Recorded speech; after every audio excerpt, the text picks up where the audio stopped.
السلام عليكم ورحمة الله وبركاته. الحمد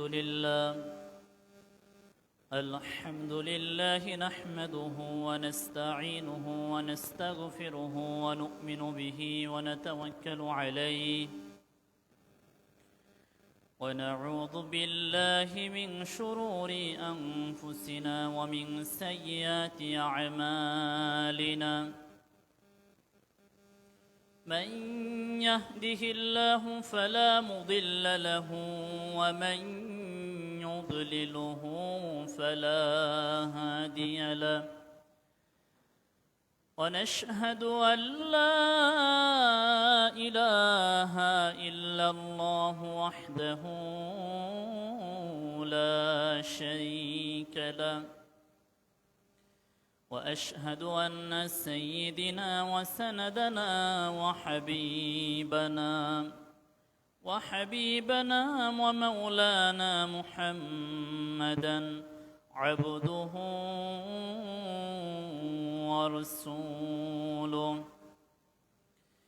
الذي أرسله بالحق بشيرا ونذيرا وداعيا إلى الله بإذنه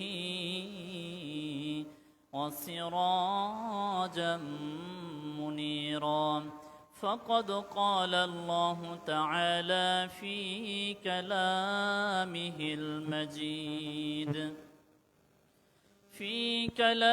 المجيد وفرقانه الحميد: أعوذ بالله من الشيطان الرجيم. بسم الله الرحمن الرحيم.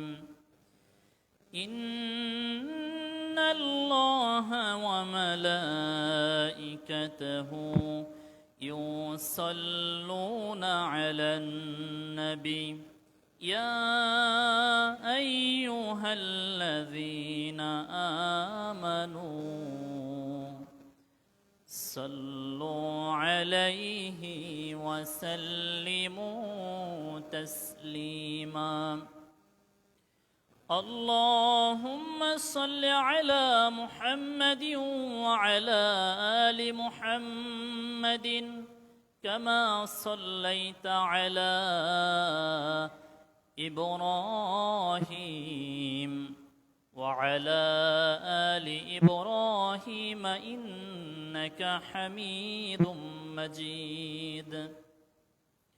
اللهم بارك على محمد وعلى آل محمد كما باركت على إبراهيم وعلى آل إبراهيم إنك حميد مجيد।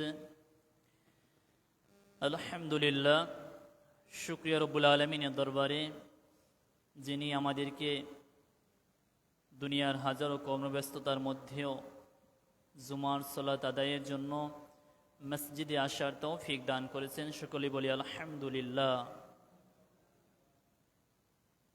বাংলার আজকের পহেলা জ্যৈষ্ঠ, আরবি 26 জিলকদ। আমরা 2 জুমা যাবৎ আলোচনা করতেছিলাম মৃত্যুর পরে আমাদের কি হবে, মৃত্যু পরবর্তী জীবন বা মানুষ মরে গেলে আমাদের করণীয় কি কি। আজকে একই বিষয়ের উপর কিছু কথা বলার চেষ্টা করব। আমা তৌফিকি ইল্লা বিল্লাহ। গত জুমাতে আমরা আলোচনা শেষ করেছিলাম মানুষ যখন মরে যায়, মরে যাবার পরে আমাদের করণীয় অন্যতম একটি করণীয় হলো মৃত্যুর সংবাদ শুনে মৃত্যু ব্যক্তির জন্য দোয়া করা। এই পয়েন্টটি কথা বলেছিলাম। নবী সাল্লাল্লাহু আলাইহি ওয়াসাল্লাম একজন স্ত্রীর উদাহরণ দিয়ে আলোচনা শেষ করেছিলাম।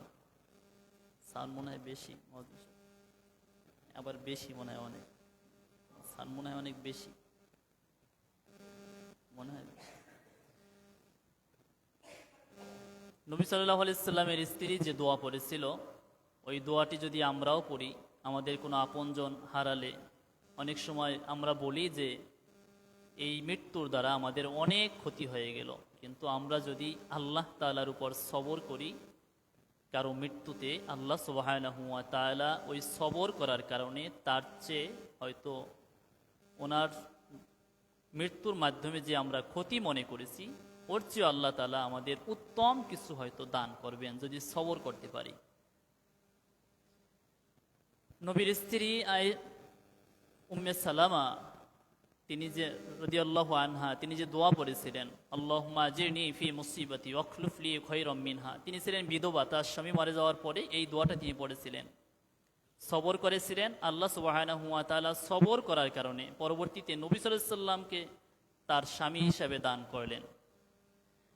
আমরাও যদি সবর করি, আল্লাহ সুবহানাহু ওয়া তাআলা সবরকারীকে ভালোবাসেন এবং সবর করার কারণে আল্লাহ তাআলা এর জাযা উত্তম বিনিময় দান করেন। কোনো মানুষ যখন মরে যায়, তখন জীবিতদের জন্য করণীয় যে বিষয়গুলো, এর অন্যতম একটা করণীয় হলো বিলাপ না করা, মানে কান্নাকাটি না করা।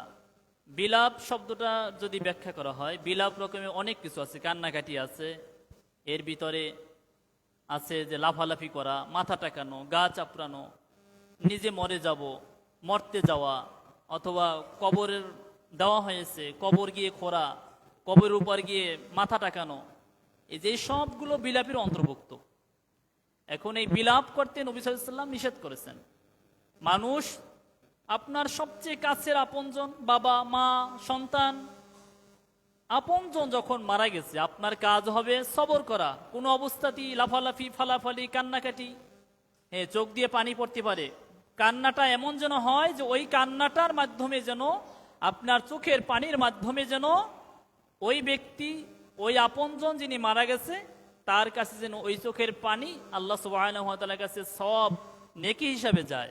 কোনো কারণ নেই শুধু শুধু কান্না, বরং আপনার চোখের পানি তার কাছে যেন দোয়া করেন আল্লাহ তাআলার কাছে।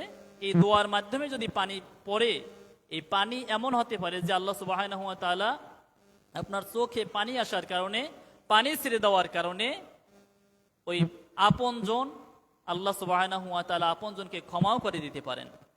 তার কারণ হলো চোখের পানির মূল্য অনেক।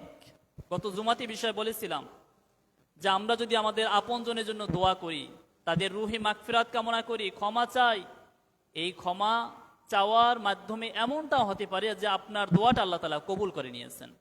আর ফলাফল যদি কবুলি হয়ে যায়, ওই লোক যদি কবরে আযাবের মধ্যেও থাকে, ওই আপনজন আল্লাহ তাআলা কবরের আযাব থেকে মুক্তি দিয়ে যেতে পারেন।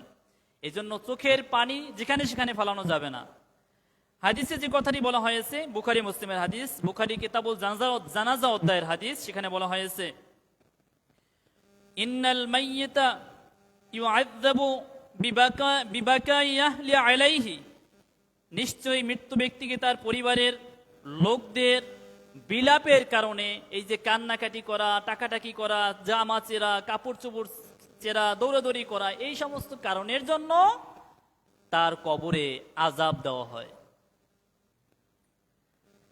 নিশ্চয়ই নবী সাল্লাল্লাহু আলাইহি ওয়াসাল্লাম বলেছেন, নিশ্চয়ই মৃত্যু ব্যক্তিকে তার পরিবারের লোকদের বিলাপের কারণে, বিলাপের ব্যাখ্যা আমি শুরুতেই করেছি যে এই কাজগুলো যদি করা হয় তাহলে কবরে আযাব দেওয়া হয়। এখন আপনি আপনার আপনজন মরার পরে মৃত্যু সংবাদ শুনে আপনি লাফালাফি করবেন, না কান্নাকাটি করবেন, না তার কবরে শান্তিতে থাক, তার আত্মাটা শান্তি পাক, এটা চান?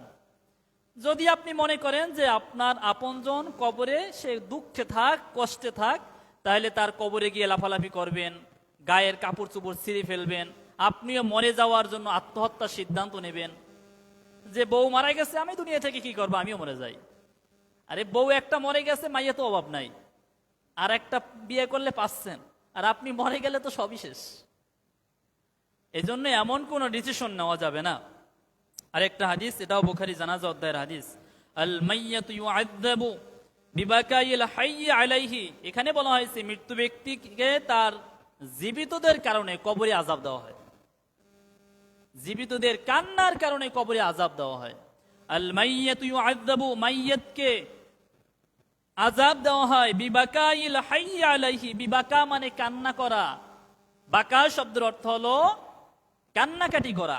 এই কান্নাকাটি করার কারণে আল হাইয়্যা আলাইহি, হাইয়্যা আলাইহি তার জীবিত যারা আছে তাদের কান্নাকাটির করার কারণে ওই মৃত্যু ব্যক্তিকে কবরে আযাব দেওয়া হয়। আরেকটা হাদিস, আল মাইয়াতু ইউআযাবু ফি কবরিহি বিমা নিহা আলাইহি, মৃত্যু ব্যক্তি তার মৃত্যু ব্যক্তিকে তার আপনজনদের অধিক বিলাপের কারণে, কান্নাকাটি করার কারণে কবরে আযাব দেওয়া হয়।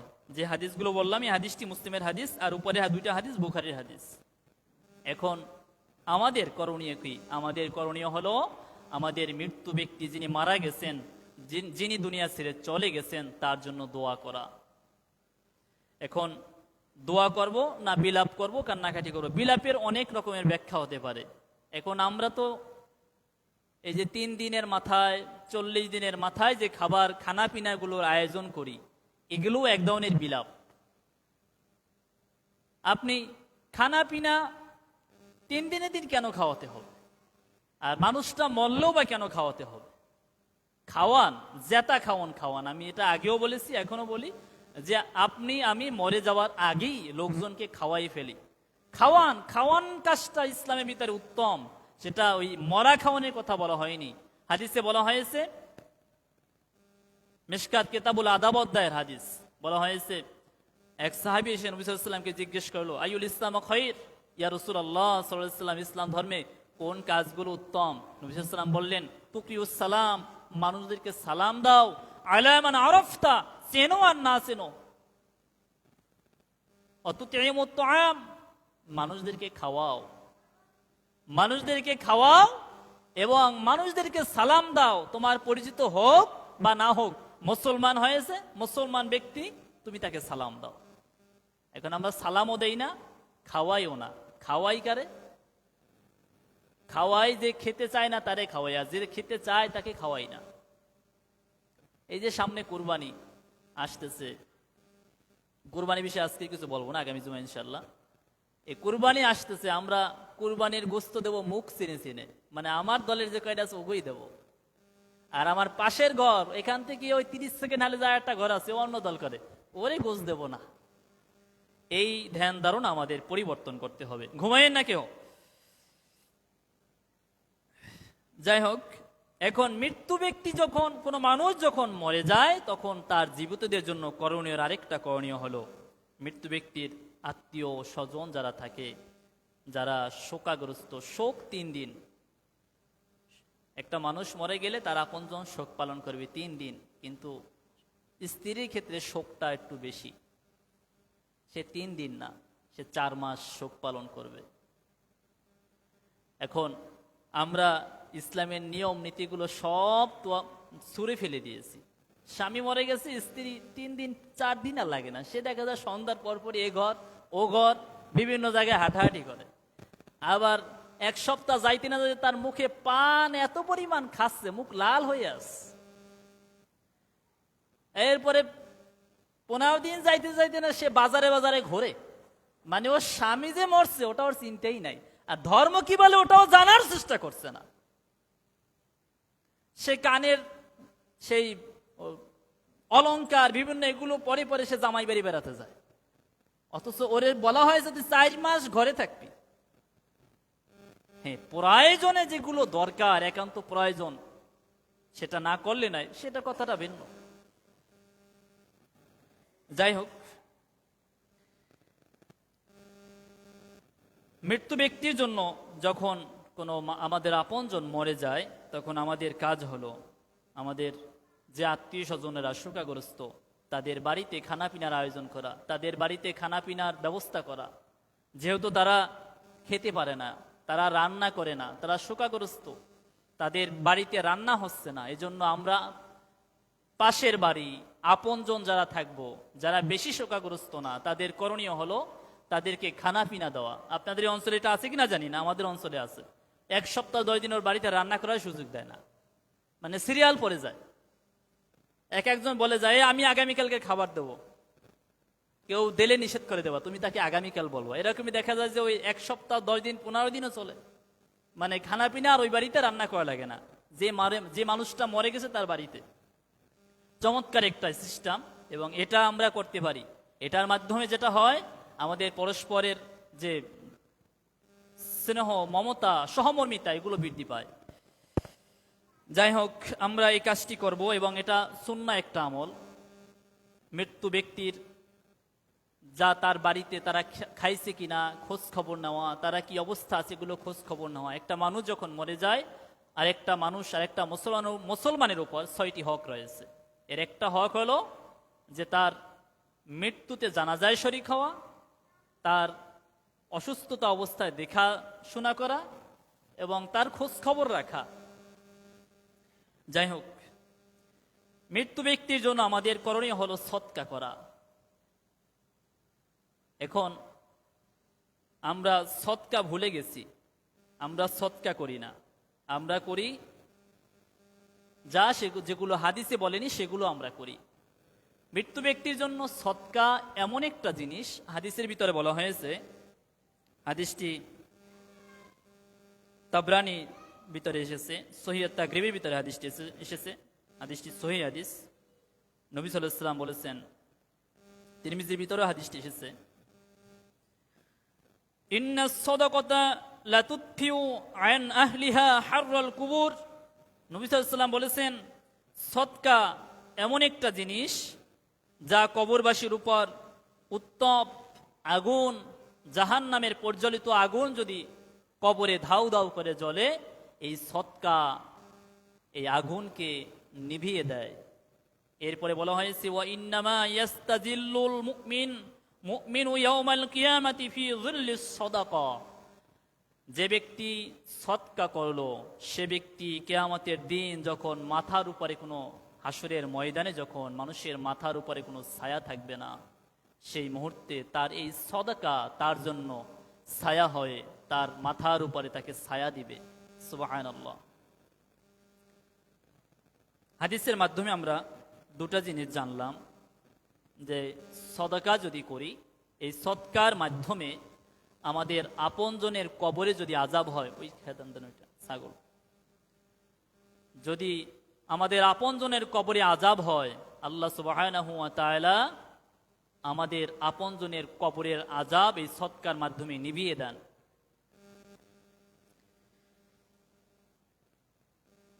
তিরমিজির যে হাদিসটি সেটা বলা হয়েছে, ইবনে মাজার ভিতরেও এসেছে, নবী সাল্লাল্লাহু আলাইহি ওয়াসাল্লাম বলেছেন, সদকা গুনাহ মিটিয়ে দেয় যেমন পানি আগুনকে নিভিয়ে দেয়। সদকা আমাদের গুনাহগুলো মিটিয়ে দেয় যেমনি ভাবে পানি আগুনকে নিভিয়ে দেয়। এজন্য আমরা আমাদের আপনজনের জন্য সদকা করার চেষ্টা করব। যে হাদিসটি বলেছিলাম, যে নবী সাল্লাল্লাহু আলাইহি ওয়াসাল্লাম বলেছেন, সদকা কবরের প্রজ্বলিত যে আগুন, এই আগুনকে নিভিয়ে দেয়। এখন আমরা বিশাল 2-4-5 লক্ষ টাকা খরচ করে বিশাল এক খানা পিনার আয়োজন করব, না আমাদের আপনজনের জন্য সদকা করব, যেটা হাদিসে বলা হয়েছে। এখন যেটা হাদিসে বলা হয়নি আমরা সেটা করি, আর যেটা বলা হয়েছে সেটা আমরা করি না। সদকা করে দেই, কোথাও যদি দেখা যাচ্ছে কারো টিউবওয়েল নেই, পানির কষ্টে সে ভুগছে, আপনি একটা টিউবওয়েলের ব্যবস্থা করে দিলেন। আপনাদের এই মাঠের ভিতরে 2 সাইডে 2টা টিউবওয়েল আছে, খুব চমৎকার একটা কাজ। যারা এই কাজে অংশগ্রহণ করেছে তারা প্রত্যেকেই সওয়াবের ভাগীদার। অনেক সময় দেখা যায় মাঠে প্রচন্ড রোদ, পানির জন্য হাহাকার করে মাঠে যারা কাজ করে, কিন্তু 2টা টিউবওয়েল, যে পানি খায় আর যিনি বসিয়েছে, যিনি এই কাজে অংশগ্রহণ করেছে, প্রত্যেকেই সওয়াবের অংশীদার হচ্ছে, ফ্রি সওয়াব। এজন্য আমরা এই জাতীয় কাজগুলো করতে পারি আমাদের মৃত্যু আপনজনের জন্য, আমাদের আপনজনের জন্য। এই যে সামনে কুরবানি আসছে, আপনজনের পক্ষ থেকে, আমাদের মৃত্যু বাবা মায়ের পক্ষ থেকে আমরা কুরবানি আদায় করতে পারি। প্রিয় ভাইয়েরা, কুরআনুল কারীম আল্লাহ সুবহানাহু ওয়া তাআলা বলছেন, যে হাদিসটি তেলাওয়াত করলাম, হাদিসের একটা সাথে মিল রয়েছে। বলা হয়েছে, ওয়া আনফিকু মিম্মা রাযাকনাকুম মিন ক্বাবলি আন ইয়াতিয়া আহাদাকুমুল মাউত। আল্লাহ সুবহানাহু ওয়া তাআলা বলছেন যে তোমরা সদকা করো, ব্যয় করো মৃত্যু আসার আগেই। তোমাদের মৃত্যু আসার আগেই তোমরা ব্যয় করো। এখন আমরা আমাদের সম্পদগুলো যারা ব্যাংকে রেখেছি, যাদের জমাজমি অনেক বেশি, এই সম্পদগুলো আমরা কাদের জন্য রেখে যাচ্ছি এটা নিজেকে প্রশ্ন করলেই আমরা পেয়ে যাব। আমাদের অনেকের অনেক সম্পদ রয়েছে। এই আপনার এই অঞ্চলের হিসাব যদি করি, এই জায়গা এই পুরো এলাকার সম্পদগুলো 4-5টা লোকের কাছে সীমাবদ্ধ। যার আছে অডেল অনেক অনেক, আর যার নাই কিছুই নাই, থাকার জায়গাটাও নেই। এখন যার আছে তার কাজ হলো এই সম্পদগুলো মানুষের কল্যাণে ব্যয় করা। কিন্তু আমরা এমন এক জাতি, একজন মন্ত্রী হয়েছে, একজন এমপি হয়েছে, কিছুই ছিল না, অনেক টাকা পয়সা হয়েছে। সে চিন্তা করে সামনের বার যদি মন্ত্রী হই তাহলে আরো টাকা জমাবো। কিন্তু ওই 5 বছরে যা জমিয়েছে এটা দিয়ে ও সারা জীবন ওর মাইয়ে পোলান সাথী লাঠি নাতি যা আছে, নাতি পুতি সাথী লাঠি যা আছে সবাই খেতে পারবে, তারপর ওর সম্পদ আরো লাগবে। এই জন্য সম্পদ যাদের আছে এই সম্পদগুলো আমরা দিনের কল্যাণে ব্যয় করি। যাই হোক, আমরা যদি ব্যয় করি, আল্লাহ সুবহানাহু ওয়া তাআলা বলছেন যে তোমরা ওয়া আনফিকু মিম্মা রাযাকনাকুম মিন ক্বাবলি আন ইয়াতিয়া আহাদাকুমুল মাউত, তোমরা তোমাদের সম্পদগুলো ব্যয় করো মৃত্যু আসার আগেই। ফায়াকুল রাব্বি লাউলা আখখারতানি ইলা আজালিন করিব, মৃত্যু যখন এসে যায় তখন আর এই সদকা তোমার ব্যয় করার কোনো সুযোগ নেই। কিন্তু যে লোকটা মৃত্যু শয্যায় শায়িত, তখন ওই লোকটা আল্লাহর কাছে বলে, আল্লাহ তাআলার কাছে বলে যে আল্লাহ আমাকে একটু সময় দাও, আমাকে একটু সময় দাও। তার কারণ হলো ওই ব্যক্তি তার অবস্থান দেখতে পাচ্ছে। হাদিসে এসেছে মানুষ যদি মোমেন হয় তখন তার কাছে ফেরেশতারা আসে, খুশবু নিয়ে আসে, তার কাছে ফেরেশতারা সারিবদ্ধভাবে দাঁড়িয়ে থাকে, তার আত্মাটা সেই আকাশে নিয়ে যায়। আর এই আত্মাটাকে তারা সুগন্ধি পেঁচিয়ে তারপরে নিয়ে যায়, ফেরেশতারা সারিবদ্ধভাবে দাঁড়িয়ে থাকে প্রথম আসমানে যখন নিয়ে যায়। আপনারা সূরা ইনশিকাকের ভিতরে আয়াতগুলো পাবেন, মুতাফফিফিনের ভিতরে আয়াতগুলো পাবেন। দেখি সামনের সুযোগ পেলে আলোচনার ভিতরে বলার চেষ্টা করব। আর যদি বদকার হয় তখন তার লাশটা ফেরেশতারা যখন মালাকুল মাউত যখন হরণ করেন এবং ফেরেশতারা তার সাথে থাকে, তার আত্মাটা বের করার পরে দুর্গন্ধ তৈরি হয়। তখন ওই দুর্গন্ধে ফেরেশতারাও তাকে ভৎসনা করে থাকে। তার আত্মাটা আর সেই ইল্লিন এবং সিজ্জিনে দুটি জিনিস রয়েছে, ওখানে নেওয়া হয় না।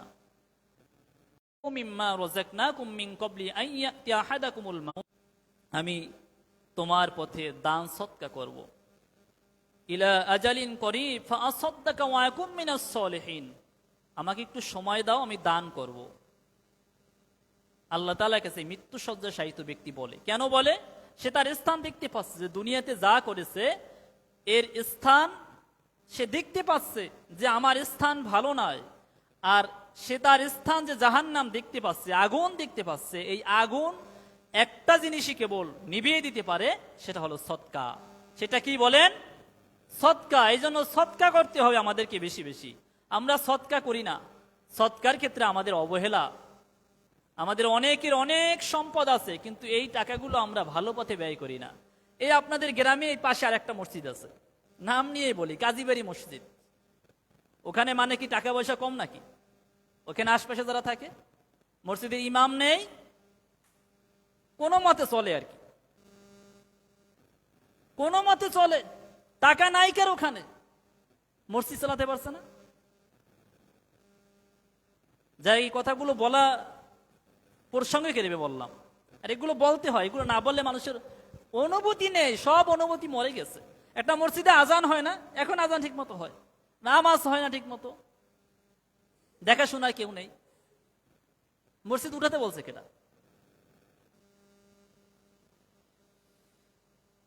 যাই হোক, যে আয়াতে কারিমা তেলাওয়াত করতেছিলাম সূরা মুনাফিকুনের আয়াত নম্বর 10 এর 11 নম্বর আয়াতে আল্লাহ তাআলা বলছেন ওয়ালা ইউআখিরুল্লাহু নাফসান ইযা জাআ আজালুহা, সময় চেয়ে লাভ নেই, আর তোমাকে সময় দেওয়া হবে না, নির্ধারিত সময় তোমার এটাই।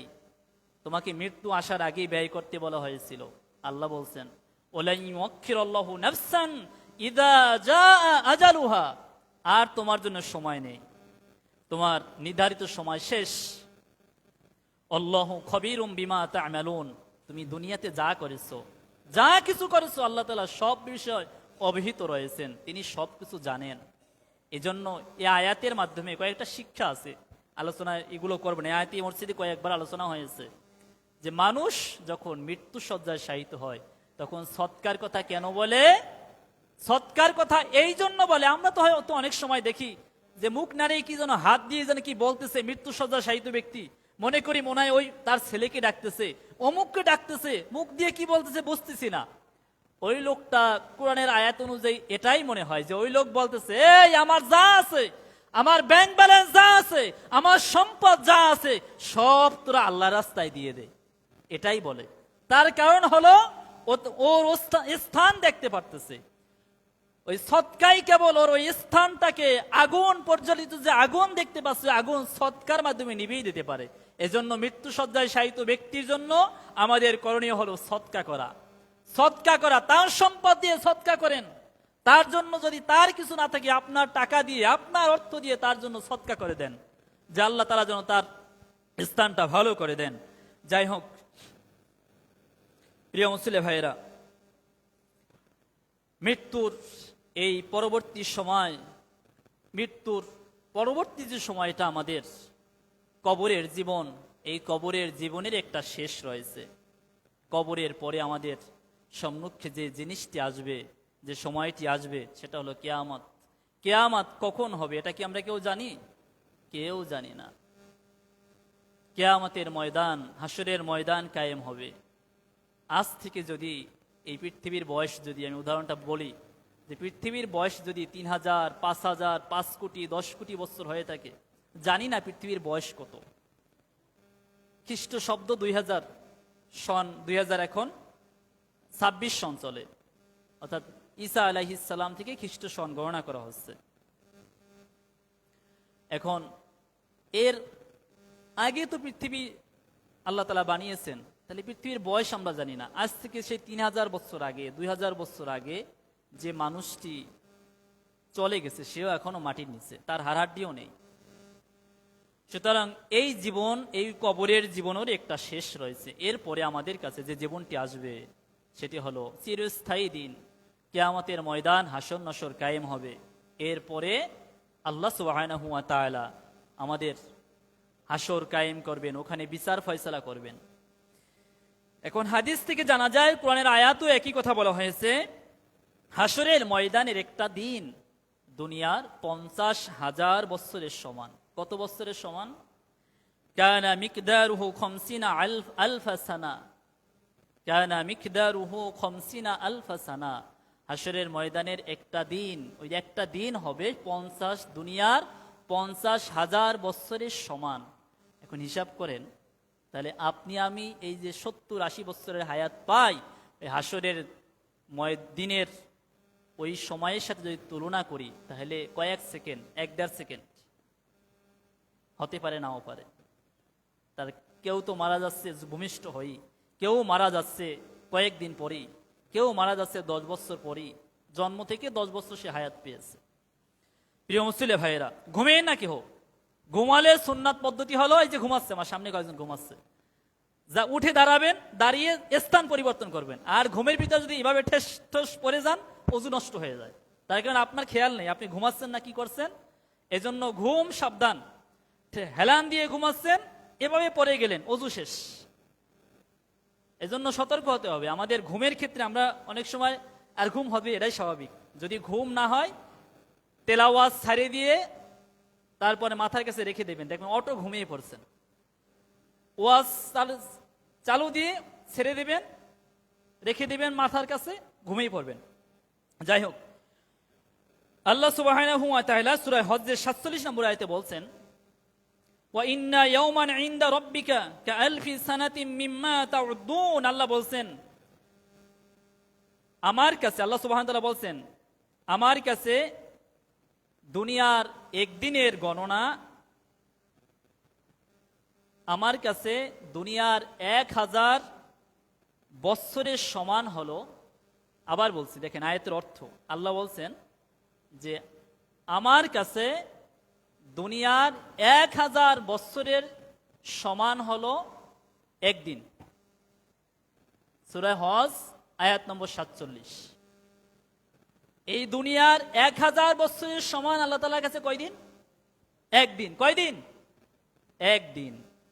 এখন এই প্রসঙ্গে যদি কয়েকটা উদাহরণ দেই, আমাদের মাথার উপরে আমরা এখানে হয়তো ফ্যান দেখতে পাচ্ছি, বাইরে নামবেন রাতের বেলা দেখবেন মাথার উপরে আমরা দেখতে পাই চাঁদ, দেখতে পাই না? আরো অনেক তারকারাজি দেখতে পাই না? দিনের বেলা একটা সূর্য দেখতে পাই, তাই না? এখন আপনি যদি আমাদের এই সৌরজগতের দিকে একটু তাকান এবং কল্পনা করেন, কিছু তথ্যমূলক কথা আমি যতটা জানি সেই আঙ্গিক কথাগুলো বলতেছি। সৌরজগৎ কয়েকটি গ্রহ, উপগ্রহ এই নিয়ে গঠিত। গ্রহগুলোর অধীনে রয়েছে উপগ্রহ। চাঁদ পৃথিবীর একমাত্র উপগ্রহ।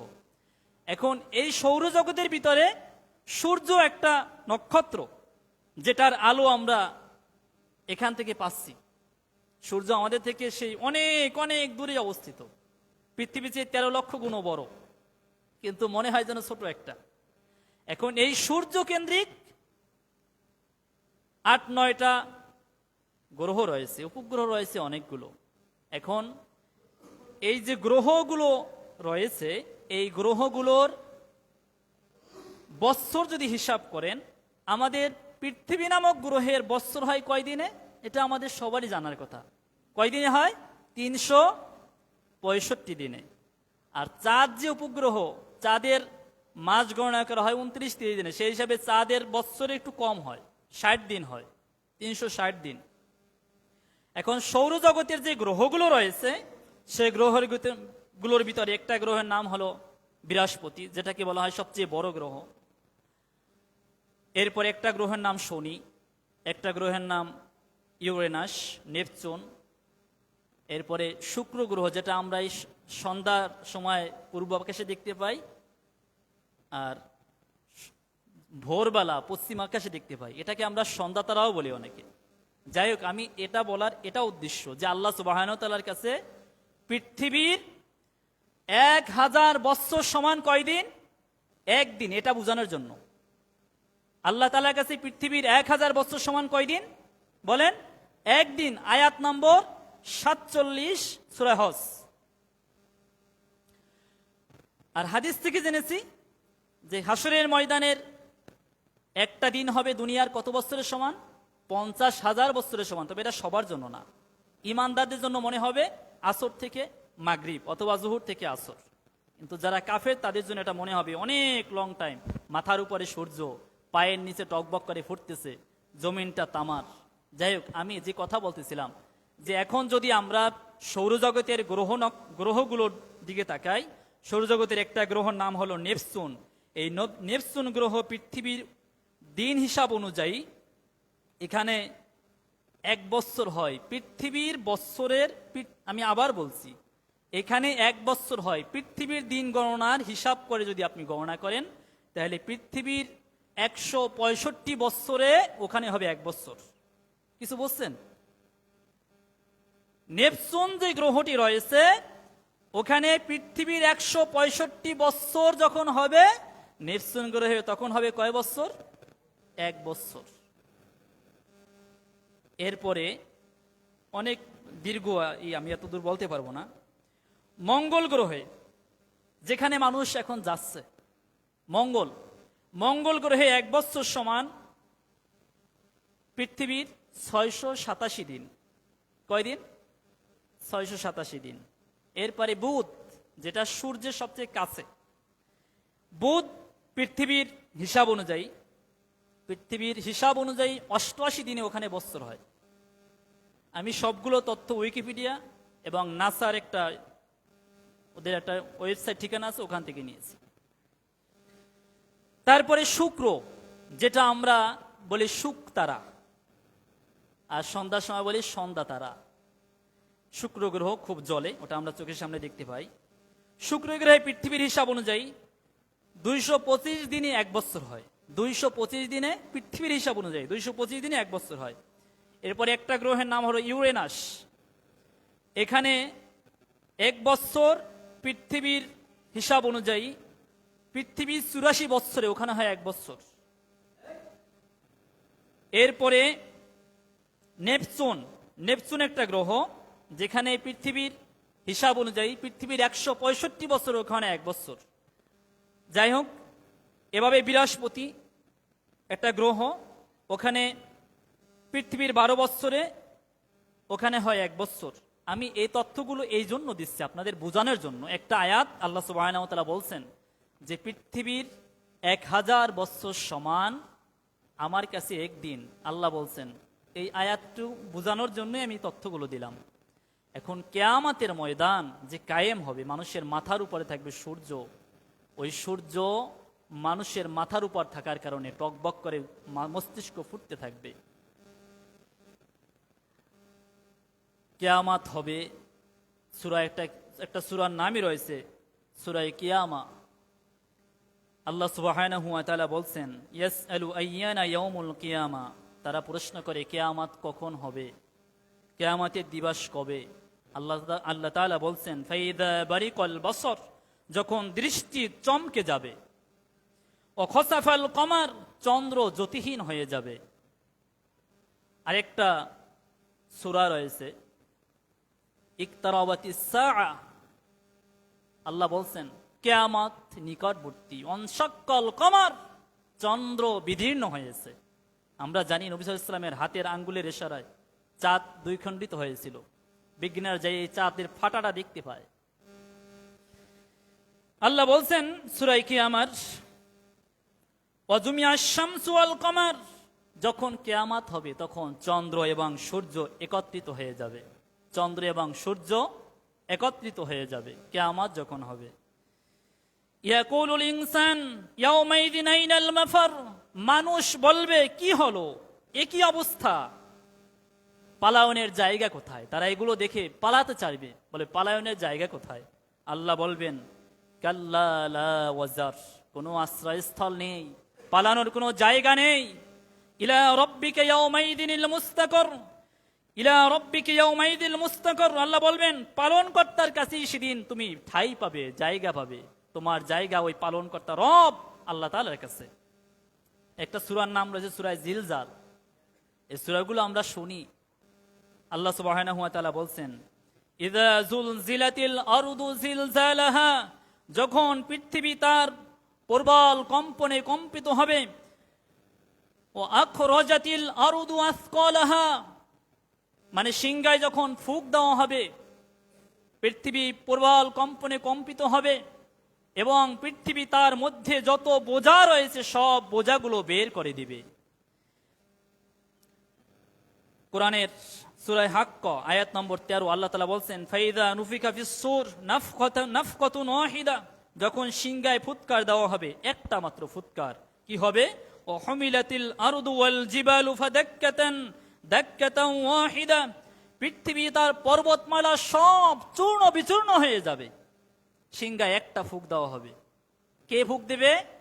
সিংহায় যিনি ফুঁক দেবেন তিনি হলেন ইসরাফিল আলাইহিস সালাম, একজন ফেরেশতা। তার দায়িত্ব হলো, তিনি সিংহা নিয়ে দাঁড়িয়ে আছেন যে কখন আল্লাহ সুবহানাহু ওয়া তাআলা হুকুম করবেন এবং ফুৎকার দিবেন। সেই একটা ফুৎকারে কি হবে? আল্লাহ বলছেন, ও হুমিলাতিল আরদু ওয়াল জিবালু ফাদাক্কাতান দাক্কাতান ওয়াহিদা ফাদাক্কাতা দাক্কাতান ওয়াহিদা।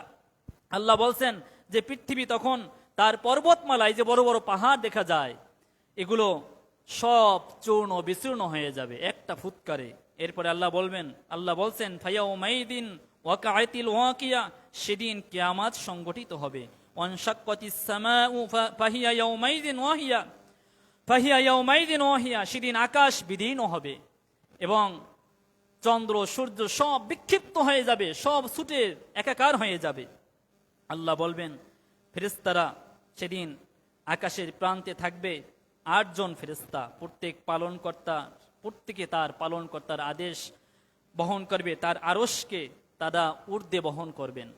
যখন এই সব কিছু তছনছ হয়ে যাবে, বিচারের মাঠে আল্লাহ সুবহানাহু ওয়া তাআলা এই যখন হাসর নাসর কায়েম হবে তখন বিচার ফয়সালা করবেন।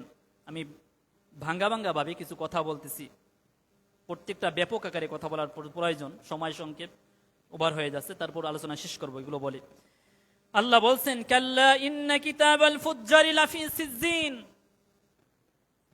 সেদিন যারা পাপাচার তাদের আত্মা কোথায় থাকবে?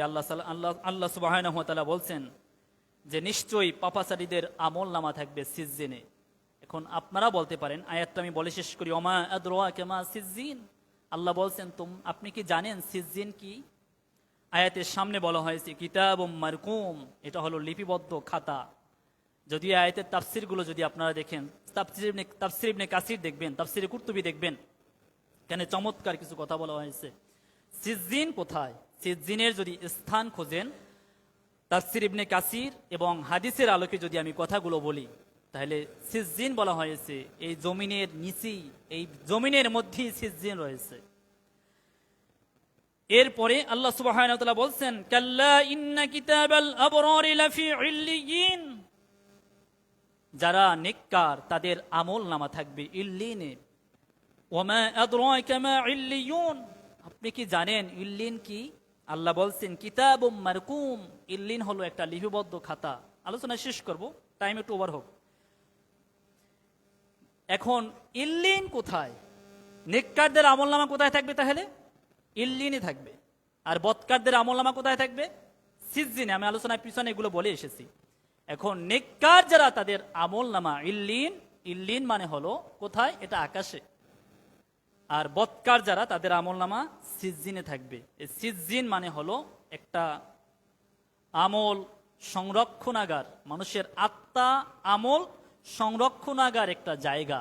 সেটা দুটা স্থান, একটা হলো ইল্লিয়িন এবং আরেকটা হলো সিজ্জিন।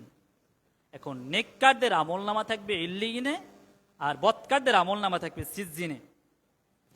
এরপর আল্লাহ বলছেন কিরামান কাতিবিন। তোমরা যা করছো, সম্মানিত দুজন ফেরেশতা, সম্মানিত ফেরেশতাগণ, কিরামান কাতিবিন। কিরাম মানে সম্মানিত, কাতিবিন মানে দুজন ফেরেশতা, সম্মানিত লেখক বৃন্দ যারা ফেরেশতা রয়েছে, তোমরা যা করছো সবকিছু আল্লাহ তাআলা লিপিবদ্ধ করে রাখছেন। ইয়ালামুনা মা তাফআলুন। তারা যা জানে, তোমরা যা করছো তা তারা লিপিবদ্ধ করেছেন। এরপরে আল্লাহ সুবহানাহু ওয়া তাআলা বলছেন, ওয়াকুল্লা ইনসানিন আলজামনাহু তাইরাহু ফি উনুকিহি ওয়া নুখরিজু লাহু ইয়াওমাল কিয়ামাতি কিতাবান ইয়ালকাহু মানসুরা। আমি প্রত্যেক মানুষের তার আমল নামা হাসরের ময়দানে যখন বিচার হবে আমি গলায় ঝুলিয়ে দেব। আল্লাহ বলছেন আমরা যা করছি প্রত্যেকটি পরমাণু পরিমাণ যদি আমাদের আমল নামা থাকে, সূরা জিলজালের শেষের দুটো আয়াত পড়বেন, ওখানে কথা বলা হয়েছে। আল্লাহ বলবেন আমল নামা গলায় তো ঝুলিয়ে দেওয়া হয়েছে, এবার আল্লাহ বলবেন ইকরা কিতাবাক, সূরা বনী ইসরাঈল আয়াত, ইকরা কিতাবাক কাফা বিনাফসিকা আল-ইয়াওমা আলাইকা হাসিবা। আল্লাহ বলবেন পড় তোর আমল নামা, যা দুনিয়ায় করে এসেছিলি তোর গলায় আমি ঝুলিয়ে দিয়েছি, পড়, এখন পড়। আল্লাহ বলবেন। সূরা কাহাফ আয়াত নম্বর 49, আমি আয়াতের অর্থটা বলি। এখানে বলা হয়েছে আর আমল নামা যখন দেখবে, দেখার পরে সে বলবে হায় আফসোস, এ কি অবস্থা, এ কি আমল নামা, যেখানে আমার ছোট, যেখানে আমার বড় আমল নামা কোনো কিছুই বাদ দেওয়া হয় নাই, সবই তো আমি দেখতে পাচ্ছি। আমল নামা যখন তার সম্মুখে দেওয়া হবে, গলায় ঝুলিয়ে দেওয়া হবে, পড়তে বলা হবে, তখন ও পড়বে আর বলবে হায় আফসোস, হায় আফসোস, এগুলো কি, আমি যা করছি সব দিয়ে দেখতে পাচ্ছি। এখন জমির আইল কতটুকু ঠেলছেন সব অধিকার ওখানে লেখা থাকবে, কারে কয়টা গালি দিয়েছেন সব লেখা থাকবে, কার কতটা হক নষ্ট করেছেন, কার সম্পদ গ্রাস করে খেয়েছেন সব ওখানে লেখা আছে। প্রিয় ভাইয়েরা, সেদিন তোমাদেরকে উপস্থিত করা হবে, তোমাদের কোনো কিছুই গোপন থাকবে না। সূরা হাক্ক আয়াত নম্বর 18, আল্লাহ বলছেন ফাআম্মা মান উতিয়া কিতাবাহু বিয়ামিনিহি ফায়াকুলু হাউ মুকরাউ কিতাবিয়া। আল্লাহ সুবহানাহু ওয়া তাআলা বলছেন যার আমল নামা ডান হাতে দেওয়া হবে, সে আমল নামা পেয়ে আনন্দ চিত্তে সে তার আপনজনের কাছে চলে যাবে। আর যারা বদকার তাদের আমল নামা দেওয়া হবে কোথা থেকে, সেটাও এখানে বলা হয়েছে ওয়ায়ানকালিবু ইলা আহলিহি মাসরুরা ওয়া আম্মা মান উতিয়া কিতাবাহু ওয়ারাআ যহরিহি। যার বৎকার যে তার আমল নামা এখান থেকে ঢুকানো হবে। আলোচনা একটু সময় নিচ্ছি, সময় যাক, ফুটবল মাঠে খেলা দেখলে ঘন্টার পর ঘন্টা সময় যায়। যার যে বৎকার হবে তার আমল নামাটা দেওয়া হবে, এখান থেকে হাতটা ঢুকানো হবে, বুকের ভিতর থেকে হাত খান ঢুকিয়ে পিছন থেকে বের করা হবে। ওরা জহরিহি, যার যে বৎকার তার আমল নামা পিছন দিক থেকে দেওয়া হবে। এরপরে বলা হয়েছে ফাসাউফা ইয়াদউ সুবুরা, এই অবস্থা দেখার পরে বলবে আল্লাহ আমারে তুমি আবার মৃত্যু দাও, আমাকে তুমি আবার মৃত্যু দাও, এই কথা বলবে। ওয়াসলা সাইরা, এবং যখন তার আমল নামা বাম হাতে দেওয়া হবে সেটা দেখার পরে বলবে যখন আমাকে মৃত্যু দাও, এবং সে তার স্থান দেখতে পাবে জাহান্নাম। ওয়াসলা সাইরা, এবং তার স্থান হলো জাহান্নাম। প্রিয় ভাইয়েরা, যে কথাগুলো বললাম অনেক কথাই বলার ছিল, আলোচনা শেষ করব। মূল বিষয়টা হলো আমরা এই দুনিয়ায় চিরস্থায়ী কেউ হই না। 3টা জমা কথা বলতেছি, মৃত্যু পরবর্তী জীবন, আমাদের পরবর্তী জীবনটা কি হবে একটু কল্পনা করি। কোরআন যা বলেছে সবই সত্য, সবই সত্য প্রমাণিত হবে। মরতে হবে, মরার আগে সোজা হই। জীবনে অনেক কিছু করেছি, আমি আপনি সবাই করেছি, নিজের পাপ নিজেই জানি, কি পাপ আমি করেছি, আপনি করেছেন, অনুতপ্ত হই। তওবা মানে ফিরে আসা। আমরা আমাদের কৃতকর্মের জন্য ক্ষমা চাই আল্লাহ তাআলার কাছে। আল্লাহ ক্ষমা করার জন্য বসে আছেন আমাদের। আল্লাহ তাআলার কাছে যদি ক্ষমা চাই অবশ্যই আল্লাহ ক্ষমা করবেন। যে কথাগুলো বললাম, আল্লাহ সুবহানাহু ওয়া তাআলা আমাদের মৃত্যু পরবর্তী যে জীবন, সে জীবনের প্রস্তুতি গ্রহণ করার তৌফিক দান করুন, বলেন আমিন। আসসালামু আলাইকুম ওয়া রাহমাতুল্লাহি ওয়া বারাকাতুহু। যারা নামাজ পড়বেন নামাজ পড়েন।